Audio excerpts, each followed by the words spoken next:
Hello everyone, good morning সবাইকে। চলে আসলাম আজকে একটা লং ভিডিও নিয়ে। তো ভিডিওটা কিন্তু পুরোটা সবাইকে দেখতে হবে, ভিডিওর মধ্যে অনেক টুইস্ট আছে আজকে। তো দেখতে হলে পুরোটাই কিন্তু দেখতে হবে, একটুও মিস করা যাবে না।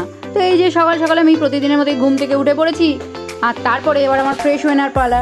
এরপর ফ্রেশ হয়ে নিয়ে আজকে আবার সকালে দেখলাম মা ছোলা ভিজিয়ে রেখেছে, তো সেই ছোলা ভিজানো খেয়ে নিলাম। আর তার সাথে যেগুলো আদার যেগুলো দেখতে পাচ্ছ সেগুলো হচ্ছে সোয়া সিড, ওগুলো মেনলি বাবার জন্য ছিল। তো আমার তো এই ছোলা ভিজানো খুব ভালো লাগে, আমি যখনই টাইম পাই তখনই খেতে থাকি। আমার আর মুখ বন্ধ হচ্ছে না কোনো সময়, সবসময় খেতে থাকছি। এই দেখো এখনও খেতে থাকছি। যাই হোক, বাইরে তো দেখছি বেশ ভালোই রোদ, আমার জানলা দিয়ে ঘরে রোদগুলো এসে পড়ছে কি সুন্দর। আর তাতে আমি কি সুন্দর একটু ক্যাতও মেরে নিচ্ছি, ক্যাত না মারলে হয়। ও বাবা, তার কিছুক্ষণ পর বাইরে বেরিয়ে দেখি আবার সেই মেঘলা। তবে সত্যি কথা বলতে এই মেঘলা ওয়েদারটা একদিকে ভালো, কারণ যেভাবে গরম পড়েছিল মানে বেঁচে থাকাই মানে কি বলবো আর তোমাদেরকে, কষ্টকর হয়ে যাচ্ছিলো। তো সেই দিক থেকে ভালো, তবে রোদ না উঠলেও মনটা যেন কেমন থাকে। তারপর আবার এদিকে চারিদিকটা একটু জঙ্গল হয়েছিল, ওই জন্য আবার এই জঙ্গলগুলো পরিষ্কার করে দিচ্ছিল একজন।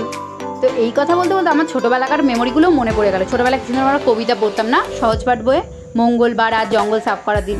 তো এইসব বলতে বলতে মা বাড়ির দিকে আমাকে দিয়ে দিল নুন চিনি, যেটা তো কি বলবো, আমার এসব খেতেই ভালো লাগে না, কিন্তু মা আমাকে জোর করেই খাবে। যাই হোক, সেটা বড় কথা না। তারপরে আবার আজকে মা সকালে ব্রেকফাস্টে দিয়ে দিল পাউরুটি, আর তার সাথে কি থাকতে পারে তোমরা বলো তো, গেস করো। হ্যাঁ, ঠিকই ধরেছো, ঘুগনি। তবে আজকে যেহেতু শনিবার তাই জন্য ঘুগনিটা ভেজ ছিল।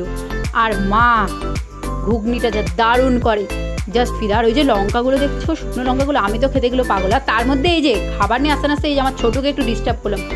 ও যদি মানুষ হতো ও আমাকে মেরে দিত, কারণ আমি ওকে যে পরিমাণ ডিস্টার্ব করি ও সহ্য করে, ও বলেই সহ্য করে। তারপর মা এই যে বললো তাড়াতাড়ি খেয়ে নে, অনেক নকশা করেছি, আর নকশা তোর আমি দেখতে পাচ্ছি না। এই জন্য মা দিয়ে দিল সকালে ব্রেকফাস্ট, পাউরুটি দিয়ে কি সুন্দর করে সাজিয়ে ঘুগনি দিয়ে পুরো ব্রেকফাস্টটা রেডি করে দিল।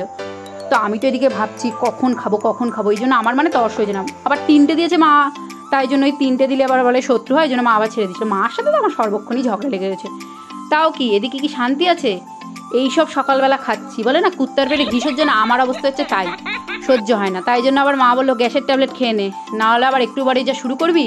আসলে সত্যি কথা বলতে এসব আমার খাওয়া অভ্যেস নেই, কারণ আমি পাউরুটি ঘুগনি এসব খুব একটা খাই না। তারপরে যে দেখো, আমার ওকে ডিস্টার্ব না করা ছাড়া মানে আমার জীবনে কোনো কাজ নেই। যে ও কি সুন্দর শুয়েছিল, তার মধ্যে ওকে হাত পা ধরে টানছি, ওকে ডিস্টার্ব করছি, ঘুমাতে দিচ্ছি না, এইসবই আমি করে যাই। এইসব না করলে মনে হয় কি আমার মনটা মানে কী পরিমাণ কষ্ট হচ্ছে। যাই হোক, আমি এক নাগারে অনেকটাই বলে ফেললাম। ও বিরক্ত হয়ে যাচ্ছে, ও ভাবছে যে আমার মাথার টুকরে এক আছে। কিছু করার নেই, ওকেই সহ্য করতে হবে, মানুষ হলে তো কোনোদিনই করতো না। তো যাই হোক, ওসব দুঃখের কথা সুখের কথা বাদ দিই। এদিকে আবার দেখি ঠাকুমা আজকে পনির রান্না করতে বসেছে। তো ভালো করে আগে আলুগুলো কষে নিচ্ছে। আমি বলাতে আবার বললাম যে পনির দেখো। ও বাবা, পনির দেখা দিকে আমাকে আগেই উচ্ছে দেখিয়ে দিল। কী বলবো আর, জীবনটাই তেতোময় করে দিল। ওই যে সুন্দর সুন্দর পনিরগুলো দেখা যাচ্ছে। এদিকে তো ঠাকুমা ভালো করে কষিয়ে নিচ্ছে। আর সত্যি কথা বলতে মানে যারা বাড়িতে দেখবে বয়স্ক মানুষ হয়, তারা মানে মেনলি যারা নিরামিষ খায় তারা দেখবে এইসব রান্না করতে না প্রচুর এক্সপার্ট হয়। আমার ঠাকুমা স্পেশালি এইসব রান্নাগুলো করতে প্রচুর এক্সপার্ট। মানে রান্নাটা সত্যি আজকে দারুণ হয়েছিল, মানে অসাধারণ। মাও করে খুবই ভালো, কিন্তু এইসব রান্নাগুলো যারা বয়স্ক মানুষের, যারা স্পেশালি আমার ঠাকুমা একটু ঘি দুধ খেতে বেশি ভালোবাসে, তো এইসব রান্নাগুলো করতে না মানে পাগল। আর যা করে রান্না, আমি তো খেয়ে আজকে মানে কতবার, আমি অন্যদিন মাও করে পনির, কিন্তু এতটা আমি হাত ছেড়ি না যতটা না আজকে ছেড়েছি সিরিয়াসলি। তো এইদিকে পনির তো প্রায় রেডি হয়ে গেছে, আর বেশি বকবক করবো না।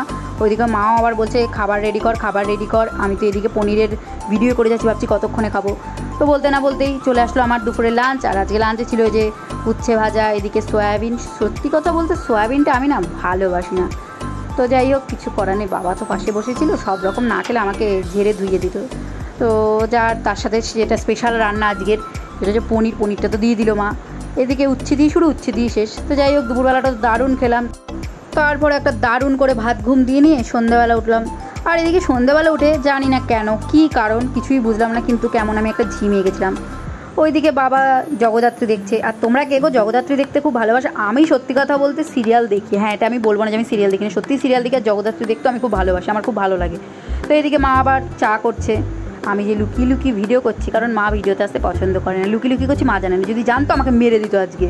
তারপরে এদিকে মা দিল গরম গরম চা আর বিস্কুট। এরপর সন্ধ্যাবেলা কিছুক্ষণ আড্ডা দিয়ে নিয়ে তারপর রাত্রেবেলা করে নিলাম ডিনার। আর ডিনারে ছিল আজকে পনির, সয়াবিন আর রুটি। এই দিয়ে তো দারুণ খেয়ে নিলাম। তো এদিকে আমি তো ভালো করে কষিয়ে খেতে থাকি। আর তোমরা ভিডিওটা দেখে কেমন লাগলো সেটা কমেন্ট করে জানাও।